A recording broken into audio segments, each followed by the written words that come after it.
Comment diminuer les symptômes de la ménopause sans hormones et sans antidépresseurs? C'est le sujet de cette vidéo. Je vais vous partager ce que moi je connais en termes de solutions pour diminuer les symptômes de la ménopause comme les bouffées de chaleur, les sautes d'humeur, les sueurs nocturnes, la prise de poids dont j'ai particulièrement souffert puisque j'en avais pris 8 kg en 2 mois quand j'étais en pleine ménopause il y a quelques années. Maintenant, je suis ménopausée depuis 10 ans.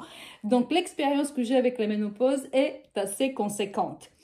Et en fait, ce que j'ai constaté et que je vois autour de moi, hein, c'est que 2 femmes sur 10 ou 1 femme sur 10, on n'a pas les statistiques scientifiquement précises puisque personne ne fait ce genre de statistiques, mais très peu de femmes, hein, on va dire 20%, ont très peu ou pas du tout de symptômes de la ménopause. Et vous avez tous autour de vous, je présume, des connaissances, des amis, des copines, des proches de la famille qui, bizarrement, n'ont pas du tout des symptômes de la ménopause, mais aucun ou très peu. De temps en temps, quelqu'un va vous dire oui, j'ai un peu de bouffée de chaleur, oui, j'ai un peu de sueur de nocturne, mais leur sein n'augmente pas, tandis que moi, j'ai quand même changé de taille de B, j'y suis passée à E en termes de soutien-gorge, donc c'est juste extraordinaire. J'ai pris du poids, etc. Elles ne prennent pas de poids, leur sein ne bouge pas, quelques bouffées de chaleur, d'accord, mais bon, pas grand-chose. Elles n'ont pas de saute d'humeur, elles ne sont pas déprimées, elles dorment bien, elles ne sont pas fatiguées. Donc, vraiment, c'est quelque chose d'assez extraordinaire. Et donc, en observant tout ceci autour de moi, je me suis posé la question, mais pourquoi? Pourquoi? Qu'est-ce qui se passe?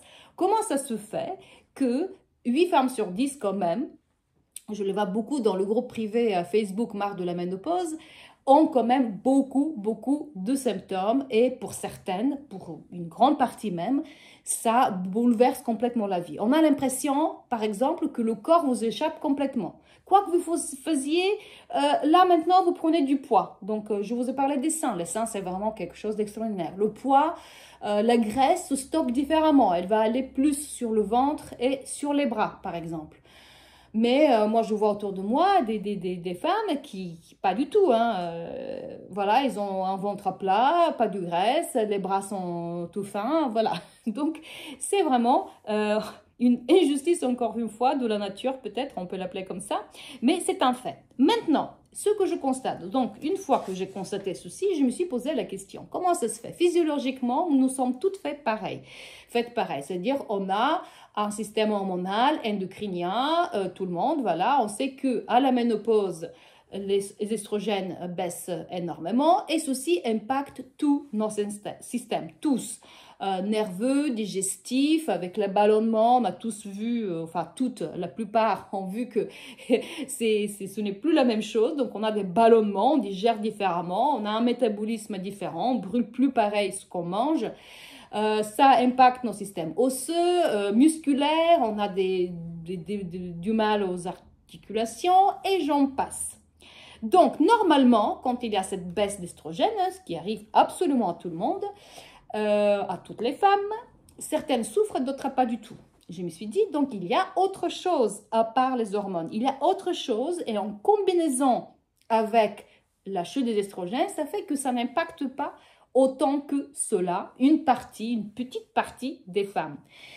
Et en faisant des recherches, en observant, je me suis intéressée au foie. Le foie, c'est un organe absolument extraordinaire que nous avons et qui nous protège. Le foie prend beaucoup sur lui. Par exemple, tout ce qui est toxines, pollution, poison autour de nous, c'est le foie qui va les prendre parce que sinon on va être complètement intoxiqué, tout ça, vous le savez, qui va le prendre en charge et qui va les gérer et qui va les libérer ensuite pour que ce soit éliminé par nous, par l'urine, par les selles et par la transpiration, à un moment donné où nous sommes capables de faire cela.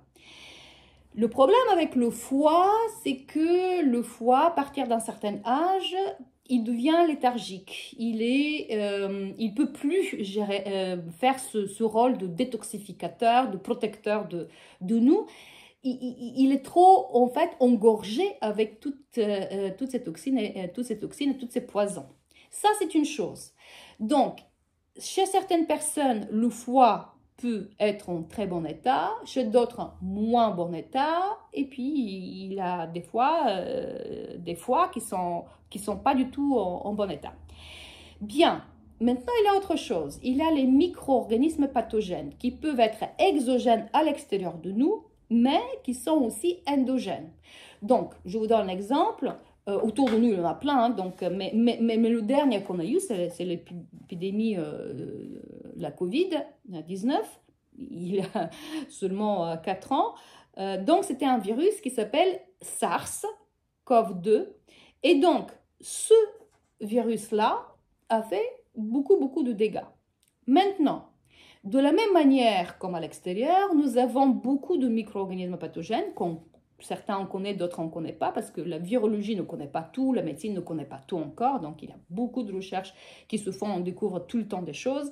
Donc nous avons à l'intérieur de nous beaucoup de micro-organismes pathogènes, comme le Epstein-Barr virus, staphylocoque, streptocoque, toute la famille des virus d'herpès, et toutes ces micro-organismes ont aussi des variantes. Par exemple, le Epstein-Barr virus, qui touche 95% de la population, donc presque 9 sur 10, voire plus de 9 personnes sur 10 ont ce virus. Donc, il y a 60 différentes variantes qu'on connaît en moi. Donc, vous voyez, donc, toutes ces choses-là sont à l'intérieur de nous. Ces micro-organismes pathogènes, une partie est logée dans le foie. Et donc, ils se nourrissent beaucoup sur les toxines qui sont donc dans l'environnement et sur certains aliments courants que nous mangeons tous les jours. Nous leur donnons de la nourriture, donc ils se nourrissent sur cela. Alors, ils peuvent être inactifs, c'est-à-dire on peut très bien vivre toute notre vie avec ces micro-organismes pathogènes sans que rien ne se passe, mais à un moment donné, ils peuvent s'activer, ça dépend. Donc, ça dépend de notre hygiène de vie, de notre gestion des émotions, comment nous faisons face au stress, puisque le stress, c'est vraiment quelque chose qui touche tout le monde aujourd'hui, tout le monde, personne n'échappe, je pense, au stress, des gens vraiment zen, je ne sais pas si vous connaissez beaucoup, et tout le temps, hein, j'entends.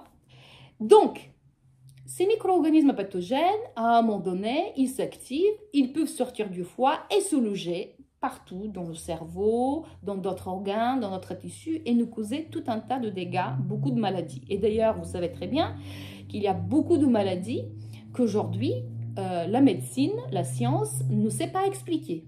Et souvent, d'ailleurs, il y a certains qui ont été classés auto-immunes, c'est-à-dire qu'on a trouvé une explication en disant « mais c'est notre corps qui nous attaque ». Quand il y a quelque chose qui se dérègle, qui est quand même quelque part, si on réfléchit bien, une ineptie, parce que notre corps, normalement, n'est pas là pour nous attaquer, mais c'est l'explication qu'on a trouvée. Il y a quelque chose qui est derrière encore. Bien, une fois ceci dit, je me suis dit, j'ai réfléchi, je me suis dit, mais peut-être il y a quelque chose qui se passe au niveau du foie, au niveau de tous ces organismes pathogènes, qui provoquent des symptômes souvent qui sont chroniques, c'est-à-dire un symptôme va durer plus de 3 mois. Je vous donne un exemple, j'ai une sinusite depuis 3-4 ans, c'est-à-dire j'ai des muqueuses, des sinus en fait, qui sont avec des muqueuses, et j'ai le nez, souvent quand je sors dehors ou quand je mange des choses à pisser, qui commence à couler vraiment beaucoup. C'est-à-dire que j'ai une inflammation des sinus, et c'est quelque chose chez moi qui est devenu chronique. Je ne veux pas me faire opérer, je fais beaucoup de choses pour que ça guérisse, mais pour l'instant, je ne suis pas là. Mais bon, je n'exespère pas, peut-être je trouverai un jour. Mais voilà, donc ça, c'est un symptôme qui est chronique et qui continue. La même chose avec les gencives, la même chose avec quelques articulations douloureuses, notamment au genou, par exemple, des choses comme ça. Donc, on peut avoir des symptômes chroniques qui apparaissent à un moment donné, qui vont durer longtemps, qui peuvent dégénérer en maladie carrément, donc des choses bien plus graves encore. Mais ce que je voulais dire, c'est que en s'observant, en faisant cela, je me suis dit, effectivement, ça se peut que les femmes qui ont des symptômes de la ménopause, qui sont vraiment bien servies à ce niveau-là, ça se trouve que leur foie est un peu défaillant, et puis il y a des micro-organismes pathogènes qui se sont activés en fait. Donc, ceci combiné avec la baisse des estrogènes, ça peut donner en résultat beaucoup de symptômes de la ménopause qui sont chroniques puisque ça dure plus de 3 mois. Les bouffées de chaleur, moi je les ai eues pendant des années. Les sueurs nocturnes aussi, et puis j'en passe, tout le reste que j'ai eu, je lis plein différents. Vous savez, les symptômes de la ménopause, on a ceux qui sont du corps et ceux qui sont de l'ordre psychique. Donc, du corps, voilà, donc le poids, les seins, les bouffées de chaleur, etc.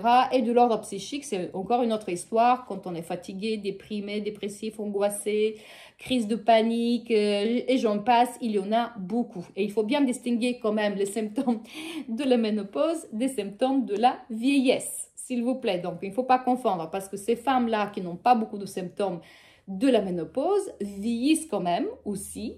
Donc là, elles peuvent avoir les signes du vieillissement. Et aussi, ce qui est intéressant, c'est que vous avez aussi observé, certaines femmes vieillissent plus rapidement que d'autres aussi. Donc, on peut se poser la question d'où ça vient. Et donc, moi, j'ai fait quelque chose qui s'appelle la détoxication depuis des années. Depuis 7 ans à peu près, je fais quelques cures par an. J'ai expérimenté différents types de détox, différentes durées.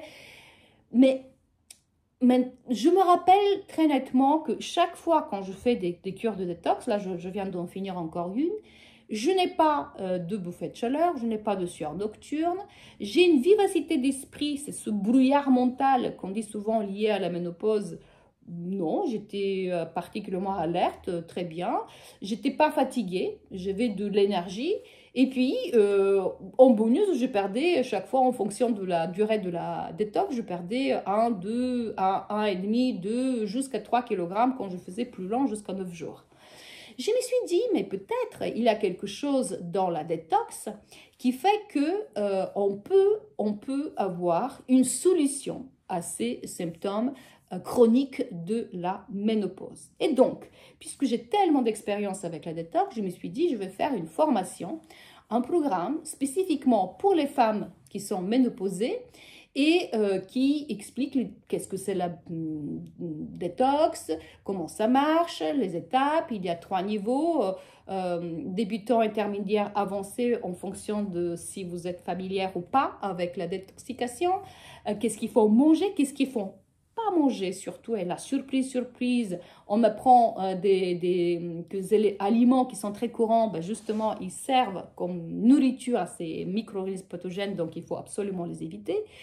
Et puis, surtout, j'ai créé un protocole alimentaire sur les 9 jours, parce que la détox que je propose dure 9 jours, et pour chaque jour, matin, midi, soir, je donne qu'est-ce qu'il faut manger. Il y a une montée en crescendo, la détox est divisée par trinôme, les 3 premiers jours, 4, 5, 6 et 7, 8, 9. Et donc, on suit ce protocole. Il y a un guide avec des recettes en bonus que vous recevez aussi.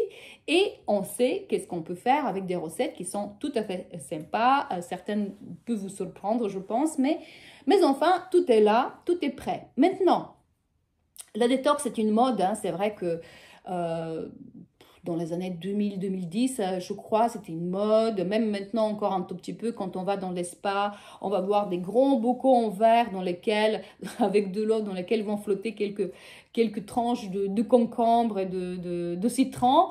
Et on dit, voilà, c'est l'eau détox. Ça, excusez-moi, c'est un peu n'importe quoi parce que si vous voulez faire vraiment une vraie détox de votre organisme, c'est une méthode qui dure, c'est pas en quelques heures, c'est pas en buvant quelque chose qui s'appelle détox qu'on va se détoxifier, pas du tout, mais c'est quelque chose qui dure, c'est-à-dire que à partir du 3e, 4e jour, le foie comprend qu'il y a quelque chose qu'on mange différemment, qu'on mange pas du tout du gras, par exemple, c'est niet, le gras, on mange rien du gras, aucune huile, pas d'avocat, parce que par exemple l'avocat, ok, c'est très bien, c'est un légume, mais c'est aussi très gras. Donc, tous les noix, les graines différentes, voilà, divers et variés, on les élimine. On va se concentrer sur certains légumes et des fruits et on va les cuire et on va les consommer de façon crue et un peu cuit parce que bon, Ça dépend du niveau d'ailleurs. Hein. Si c'est une avancée, par exemple, c'est essentiellement cru, mais en débutant intermédiaire, on peut les manger encore cuits. Quelque chose de chaud, puisqu'on aime bien le chaud. Donc, la détox, c'est quelque chose qu'on connaît, qu'on a vu autour de nous. Ça fait partie de toutes les formations de naturopathes. Hein. La détoxication, d'ailleurs, on dit. C'est la même chose avec détoxification. Et il y a encore une troisième façon de dire. Il y a 3 mots et ça dit la même chose. Le terme, c'est détoxication. Donc, vous pouvez très bien aller voir un naturopathe qui va vous suivre dans cette démarche. Ça va coûter un certain prix. Vous pouvez le faire vous-même en artisan, c'est pas très compliqué en mangeant que des fruits et des légumes, en essayant d'être créative. Mais vous pouvez aussi souscrire à ma formation. D'ailleurs, le lien se trouve au-dessous de cette vidéo. Vous cliquez, vous donnez votre email et vous recevrez toute la page avec toutes les explications et comment ça marche. Et le prix par rapport à toute la valeur qu'il a dedans est vraiment tout petit. C'est très, très compétitif par rapport à tout le reste. Ça vous donne toutes les étapes, ça vous donne beaucoup de choses.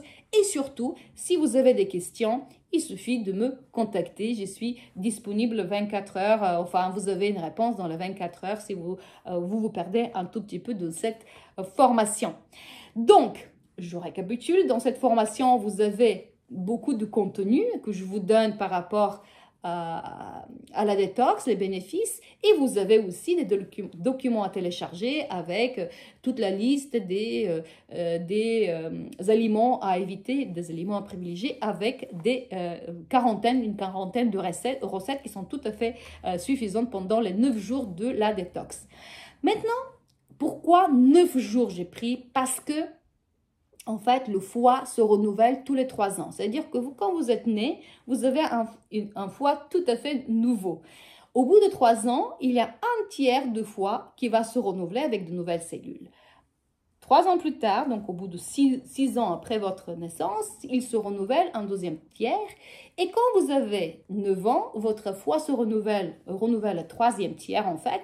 Et donc, tout le foie va se renouveler complètement au bout de 9 ans. Donc, le chiffre 9, à part le fait qu'il y a une symbolique spirituelle un peu derrière, mais c'est surtout lié au rythme de renouvellement du foie. Et c'est pour cela aussi que la détox, elle est divisée par trinôme, hein, de premier, deuxième, troisième jour, 4, 5, 6 et 7, 8, 9.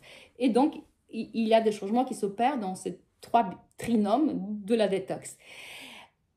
Une astuce que j'aimerais bien vous donner, si jamais par exemple cette année vous fêtez vos 60 ans, non attendez, il faut que ça soit divisible par 9. Si jamais vous fêtez vos 63 ans, voilà, 63 ans, c'est-à-dire qu'il a 7 fois 9, eh bien, ce que je peux vous conseiller si vous êtes 63 ou si vous avez moins 9, 54, 63, donc c'est bien de faire la détox de façon beaucoup plus poussée encore les 2-3 mois avant votre anniversaire parce que ce moment-là, votre foie est particulièrement propice, il est en plein renouvellement et si vous faites la détox, vous allez énormément l'aider en fait pour se détoxifier encore mieux. Et donc voilà, donc ça c'est la petite astuce où vous pouvez faire ça tous les 3 ans quand il y a une partie qui se renouvelle. Et sachez que on dit que, ok, le foie se renouvelle, mais il faut savoir que même les cellules c'est pas forcément des cellules propres, des cellules nouvelles, parce qu'ils se contaminent. Si votre foie est défaillant, si les cellules sont quand même contaminées avec des toxines, des poisons et tout, à ce moment-là, le foie va se renouveler, mais avec des cellules qui sont contaminées. Donc, ce ne sera pas des cellules qui sont propres et qui sont bien. D'où l'importance vraiment de faire cette détox et d'aider le foie de se renouveler. Parce qu'aujourd'hui, les toxines, tout ce que nous avons autour de nous, c'est extraordinaire. Il y en a de partout. Les médicaments, tous les additifs alimentaires, j'en parle dans le premier module de la formation, je vous explique tout à quoi nous sommes vraiment soumis. Donc, il y en a vraiment beaucoup autour de nous, dans ce qu'on mange, dans ce qu'on boit, dans ce qu'on respire. Il y en a partout, les plastiques, etc. J'ai fait récemment une vidéo sur les plastiques. Donc, si vous voulez, il faut vraiment être au secours du foie et l'aider dans cette détoxication. détoxication.